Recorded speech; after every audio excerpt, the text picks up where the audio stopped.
안녕하십니까?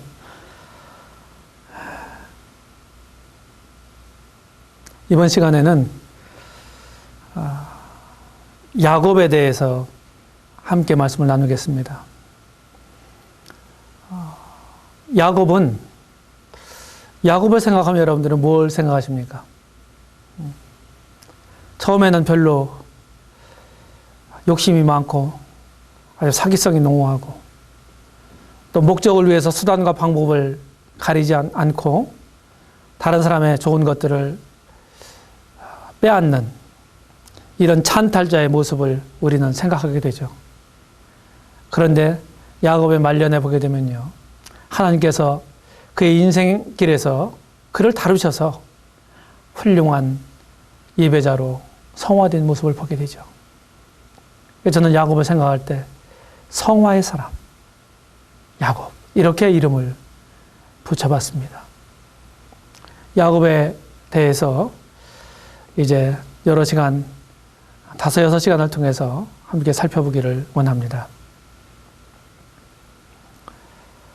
오늘 본문은 28장 10절부터 30장 40절까지 있는 말씀을 본문으로 해서 먼저 야곱에 대해서 2시간에 걸쳐서 먼저 살펴보겠습니다.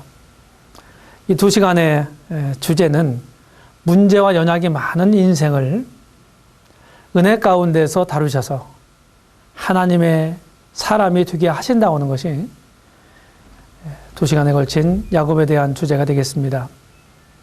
그렇기 때문에 나그네 길목에서 어떤 역경에도 불구하고 하나님을 신뢰하고 그 약속을 붙잡고 영적인 삶을 추구하는 이런 사람들이 되게 하는 것이 2시간 동안의 메시지의 목표가 되겠습니다.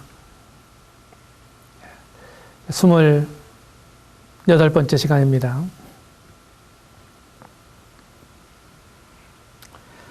이미 우리가 살펴본 것처럼 잘못된 자녀 교육과 자식에 대한 부모의 편애는 이삭의 가정에 큰 슬픔과 이별을 가져옵니다. 이미 본 것처럼 어찌 하루에 너희 둘을 잃으려 하는 리브가의 고백처럼 위기가 몰려오고 있어요.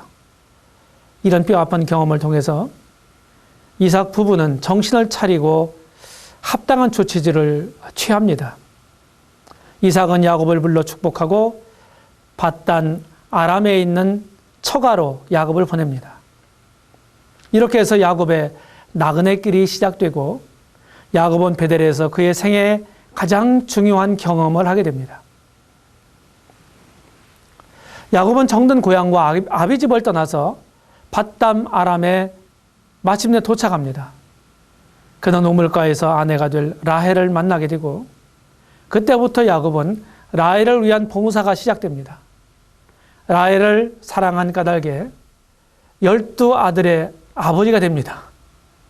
이 배후에는 신실하신 하나님의 섭리가 있었고 예전 아브라함에게 약속한 창대케 하리라는 약속의 근간을 야곱을 통해서 이루게 되는 것입니다.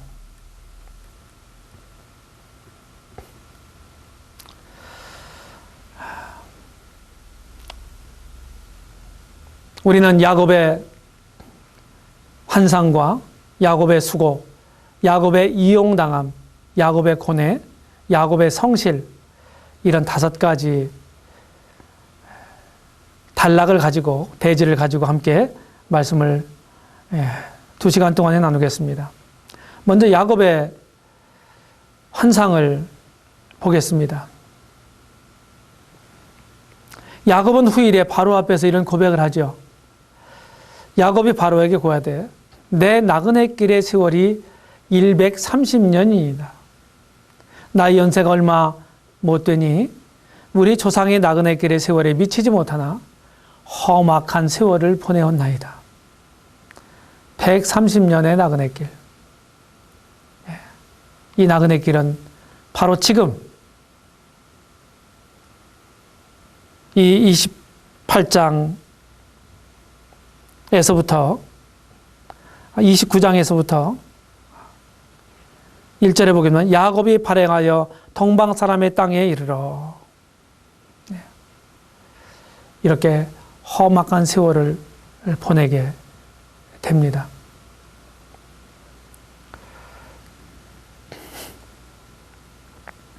예.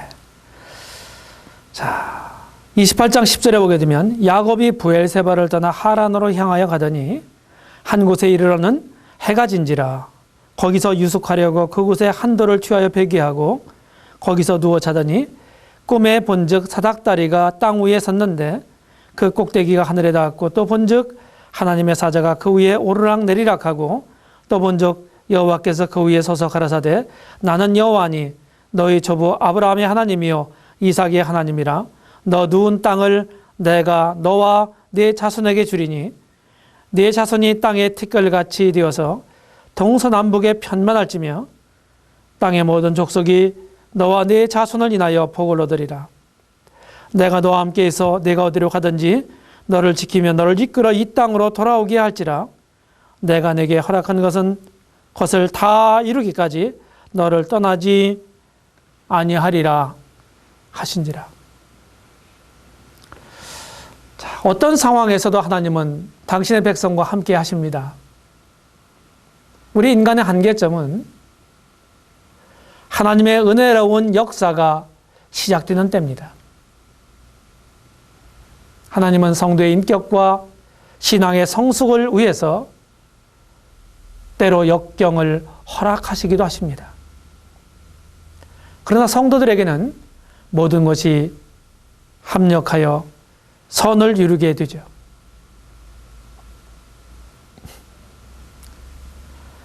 예, 성도 믿는 사람들에게 닥치는 고난이 주는 이익이 있습니다. 야곱은 형 에서를 피해서 나그네의 삶을 시작하는 벽두에서 중요한 경험을 합니다. 지금 읽었던 곧 베델에서의 환상입니다. 베델. 하나님의 집이라고 하는 의미를 가지고 있는 이 베델에서 그가 환상을 보게 되죠. 그 외로움 속에서 야곱은 하나님의 임재를 느끼고 하나님을 경외하게 되고 하나님을 예배하게 됩니다. 다시 말하면 어려운 역경이 오히려 야곱에게는 전화위복이 되는 것이죠. 우리에게도 종종 찾아오는 고난은 우리로 하여금 자신을 돌아보고 정결케 되는 첩경이 되기도 합니다. 더욱 주님을 의지하게 되는 것이죠.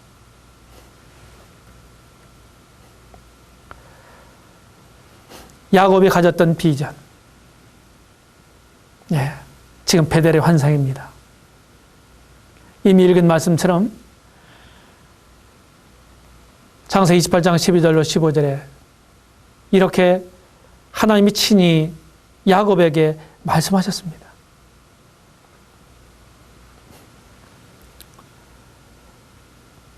약속하신 것이 무엇입니까? 네 누운 땅을 내가 너와 네 자손에게 주겠다. 그리고 내가 네게 함께 있어서 너와 함께 있어서 내가 어디로 가든지 너를 지키겠다. 그리고 너를 이끌어 이 땅으로 돌아오게 할 거다. 이런 모든 일들이 다 이루기까지 결코 너를 떠나지 않을 것이다. 이렇게 약속하신 것입니다.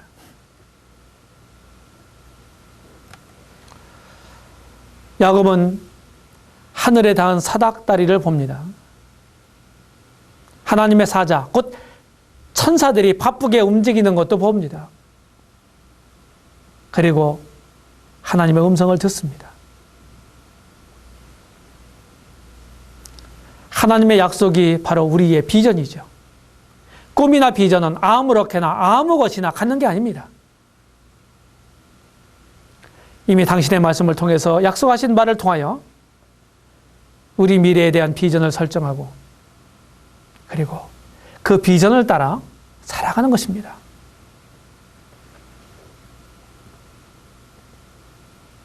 이제 야곱이 간구를 합니다. 20절부터 22절까지 보십시오. 야곱이 서원하여 가로되 하나님이 나와 함께 계시다. 내가 가는 이 길에서 너를 지키시고 먹을 양식과 입을 옷을 주사 나로 평안히 아비 집으로 돌아가게 하시오면 여호와께서 나의 하나님이 되실 것이요 내가 기둥으로 세운 이 돌이 하나님의 전이 될 것이요 하나님께서 내게 주신 모든 것에서 10분의 1을 내가 반드시 하나님께 드리겠나이다 하였더라. 야곱은 지금 우리가 읽은 말씀 가운데 기도 가운데서 중요한 세 가지 기도를 하죠. 하나는 이 길에서 지켜주옵소서 하는 것입니다. 두 번째는 일용할 양식을 주십시오. 그리고 세 번째는 평안히 아버지 집으로 돌아가게 해주십시오. 이것은 야곱에게 주신 하나님의 약속 가운데 다 포함되어 있는 내용입니다. 야곱의 이 소박한 기도를 하나님께서 틀림없이 들어주실 것입니다.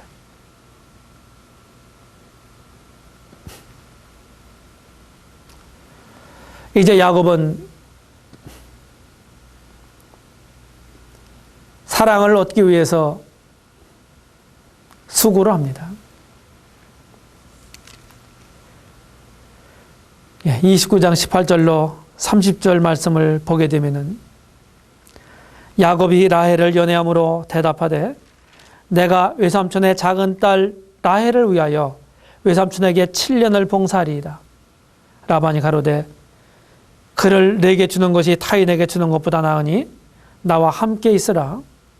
야곱이 라헬을 위하여 7년 동안 라반을 봉사하였으나 그를 연애하는 까닭에 7년을 수일같이 여겼더라. 사랑은 모든 것을 초월합니다. 사랑의 위력은 상상할 수가 없죠. 사랑은 죽음을 뛰어넘기도 합니다. 이런 말이 있습니다. 여자는 약하나 어머니는 강하다. 사랑은 모든 것을 감수하고 수고합니다. 우리의 주님께 대한 순수한 사랑이 넘쳐나기를 원합니다. 야곱은 사랑하는 라헬을 얻기 위해서 값비싼 대가를 치르는 것입니다.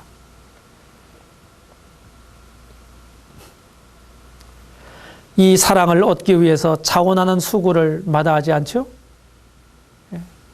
18절에 우리가 읽은 것처럼 내가 라헬을 위하여 7년을 봉사하리이다. 야곱은 외삼촌 라반에게 자원합니다. 저에게 라헬을 아내로 주신다면 후불제로 7년간 일하겠습니다. 사랑의 마음이 없으면 억지로 일하게 되는 것입니다. 그러나 야곱은 자원함으로 봉사했습니다. 여기서 우리가 간과해서는 안 되는 중요한 교훈이 있습니다. 우리가 구속의 은혜를 받은 사람으로서 하나님을 사랑한다면 하나님께서 기뻐하시던 주 예수 그리스도와 그의 몸된 교회를 사랑하는 것은 당연한 것입니다. 우리가 교회 안에서 섬기고 봉사하는 모든 것이 자원하는 사랑으로 하고 있는지 아니면 투덜대며 억지로 하고 있는 것인지 한번 우리 자신을 살펴보면 좋겠습니다. 근본적으로 주님과 그의 교회를 사랑하는 마음을 가지고 있습니까? 그렇다고 한다면 여러분은 왜 무관심하며 영적인 일에 왜 무관심하며 그것을 하면서도 왜 원망을 하고 있습니까? 왜 불평을 하고 있나요? 근본적으로 구속의 은혜가 별거 아닌 것처럼 생각한다든지 그것을 깊이 깨달음으로 마음 가운데 그 사랑이 흘러 넘치지 않든지 이런 요인들이 있을 것입니다. 진정으로 거듭난 사람들에게는 하나님께로부터 복을 얻기 위해서 복을 받기 위해서 천국에 가기 위해서 이런 이유 때문에 하나님 섬기는 게 아닙니다. 이미 내가 받은 복이, 이 구속의 은혜가 너무너무 커서 감당할 수가 없어서 감사함으로, 자원함으로 그의 몸된 교회와 나를 사랑하시고 자신을 내어주신 하나님 아버지와 그 아들 예수 그리스도를 섬기는 것입니다. 사랑은 이처럼, 참된 사랑은 이처럼 자원하는 수고를 마다하지 않는 것입니다.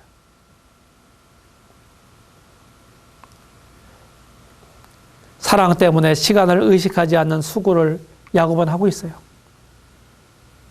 20절에 보니까 연애하는 까닭에 7년을 수일같이 여겼더라.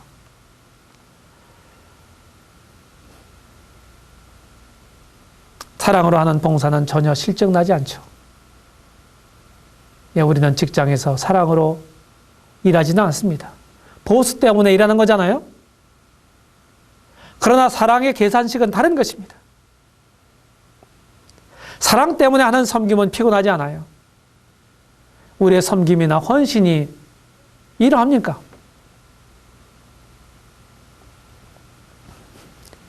여러분들에게 무엇인가 돌아오는 보수나 그 무엇 때문에 여러분들이 주님을 섬기고 있지는 않습니까? 그것은 주님을 위한 게 아니고 자신을 위한 것입니다. 여전히 영적인 일에 참여하고 영적인 일에 수고하면서도 우리가 마음에 갖고 있는 태도가 잘못되게 되면 그것은 이기적이고 매우 육신적인 일이 되는 것입니다. 그래서 참된 사랑으로 인한 자원하는 봉사는, 자원하는 섬김은, 자원하는 헌신은 지칠 줄 모르는 것입니다. 우리는 하루 이틀, 단기간 내에, 단시간적인, 단시적인 이런 일들에 충성할 수 있어요. 근데 계속해서 수년을 수일같이, 수십 년을 수일같이 여기면서 헌신하는 것은 그렇게 쉬운 게 아닙니다. 왜 하나님의 종들이 그렇게 어려운 길을 마다하지 않고 그 길을 기쁜 마음으로 가고 있는지 아십니까?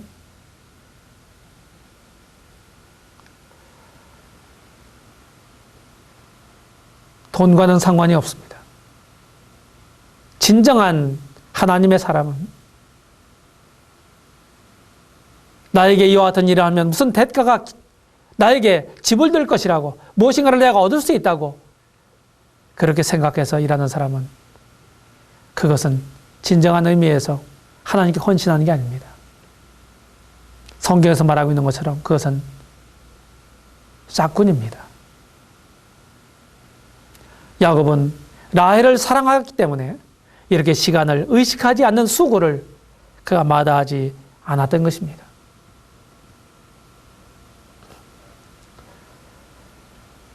야곱은 사랑으로 불합리를 초월하는 수고를 합니다.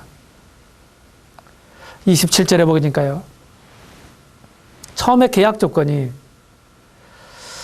7년을 내가 외삼촌을 위해서 일하면 라헬을 저의 아내로 주십시오. 이렇게 하고 서로 사실은 계약이 체결되어 있잖아요. 그런데 7년을 다 채웠는데 라헬의 언니 레아를 첫날 밤에 데려보냈어요.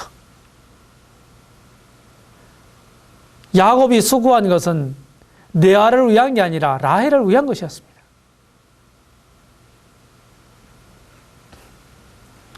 (27절에서) 이렇게 말합니다.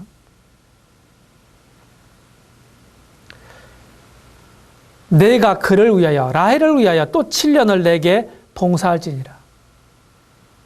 이것보다도 불합리한 것은 없습니다. 계약 위반입니다. 7년을 봉사하면 라헬을 아내를 주겠다던 라반의 약속은 일방적으로 파기시키고 말아요. 그래서 야곱은 7년을 더 봉사하게 됩니다. 그런데도 야곱은요, 사랑을 쟁취하기 위해서 포기하지 않습니다. 참 사랑은 모든 불합리한 조건도 감당하게 되죠. 이것이 숭고한 사랑입니다. 우리에게 이런 사랑이 있나요?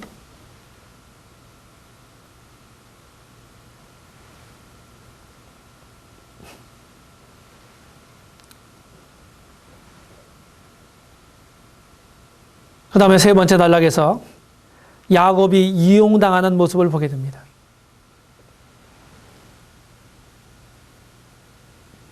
야곱 자신이 이미 자기 형에게 사용한 방법으로 야곱은 자기 외삼촌에게서 당합니다. 다시 말하면 뿌린 대로 거두는 것입니다. 사람들은요, 자신이 어떤 그런 위치에 있지 않을 때는 그 심정을 알지 못합니다. 그래서 많이 판단하고 비난을 하게 되죠. 하나님께서는 우리의 환경을 통해서 종종 내가 그런 아주 중요한 사실을 깨닫게 하기 위해서 그런 일들을 또 경험하게 하시기도 하십니다. 꼭 대가를 지불하고 배우는 그런 우리의 우매한 우리 자신들을 보게 됩니다. 라반은 아주 교활한 방법으로 야곱을 속이고 등치고 이용합니다. 바로 거짓의 아비, 사기의 근원인 사단입니다.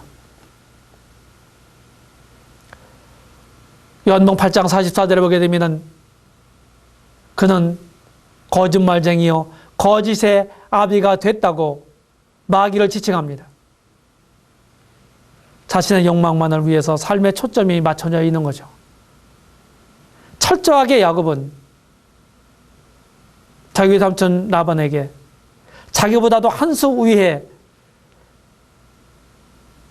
사람에게 하나님께서 붙이셔서 야곱을 성화시켜 가시는 거예요. 그러면서 과거의 자신의 모습을, 현재의 자신의 모습을 보게 하셨던 것입니다. 야곱의 약점을 이용하는 우리는 라반을 만나게 되죠. 야곱이 라헬을 사랑하는 것을 이용해서 종살이를 시키는 거예요.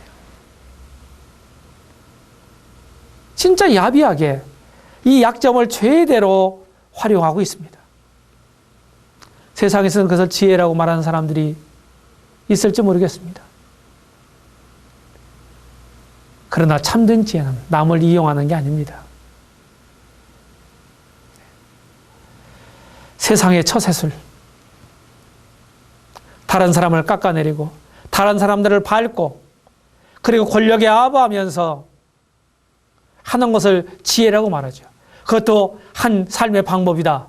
이렇게 정당화합니다. 그러나 그렇지 않습니다. 그래서 오늘날 세계는요, 세상은 정당한 방법으로 살아가는 사람들이 어떻게 보면 불이익을 당하고 공평하지 못하고 손해를 보는 이런 세상에 우리들이 살고 있습니다. 그러나 믿음의 사람들은 사랑으로 남의 약점을 감싸주지 않습니까? 그것이 믿는 사람들 아닙니까? 그것이 영적 사람들이 아니겠습니까? 여기 라반은 철저하게 야곱이 자기 딸 라헬을 사랑하는 그것을 이용해서 라헬 한 사람을 아내로 주는 조건을 통해서 14년 동안이나 부려먹는 거예요. 마치 종처럼.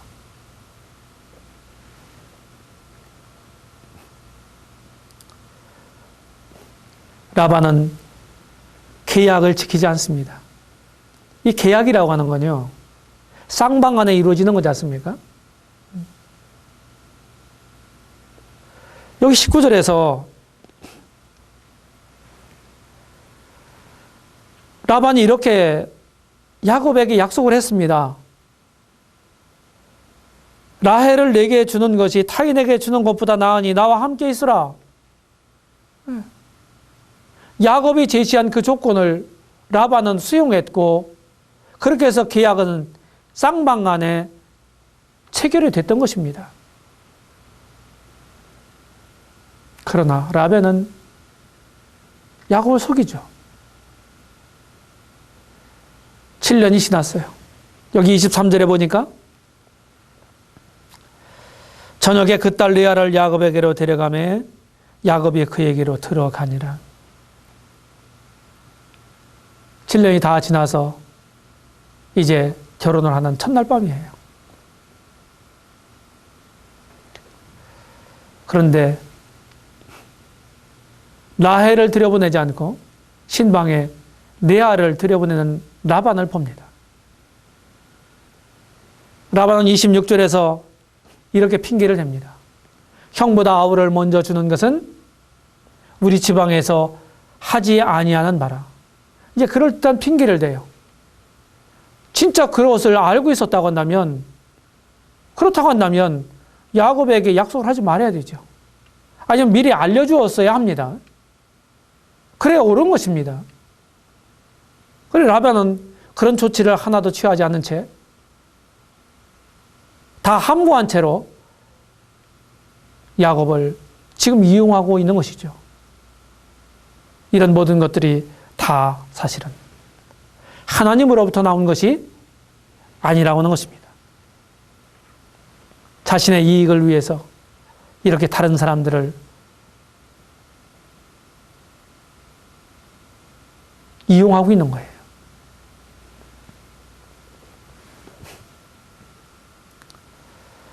자기 욕망만을 채우는 라반을 우리는 보게 됩니다.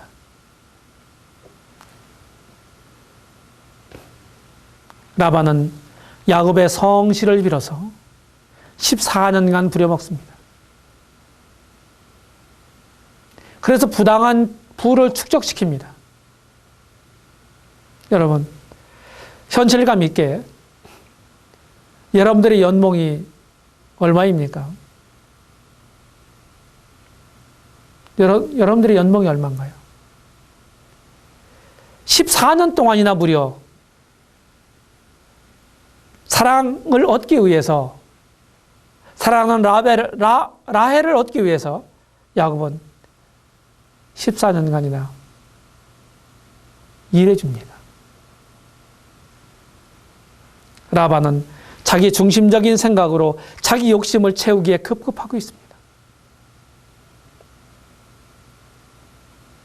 우리 마음속에요, 욕심이 채워지게 되면 눈에 보이는 게 없죠. 다른 것을 생각할 수 있는 마음의 여유를 갖지 못하는 것입니다. 여기 라반이 그랬던 것 같아요. 그래서 자기 조카를 이렇게 이토록 심하게 부려먹었습니다.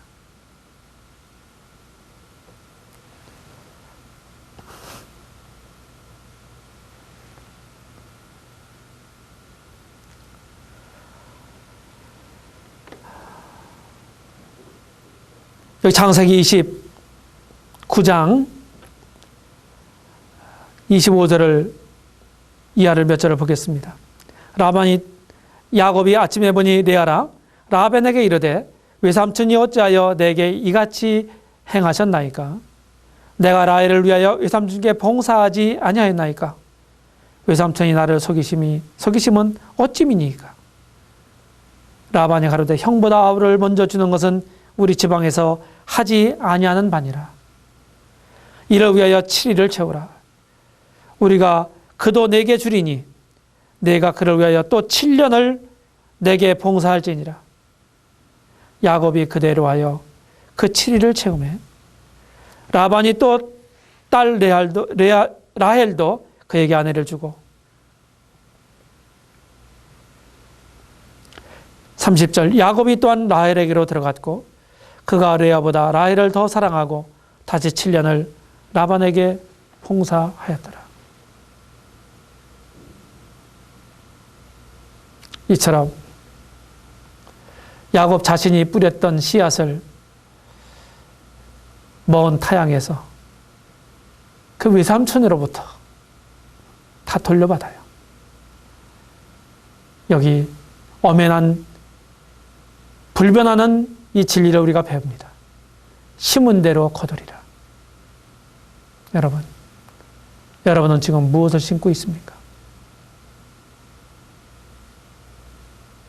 자신을 위해 심고 있나요? 아니면 하나님을 위해 심고 있습니까?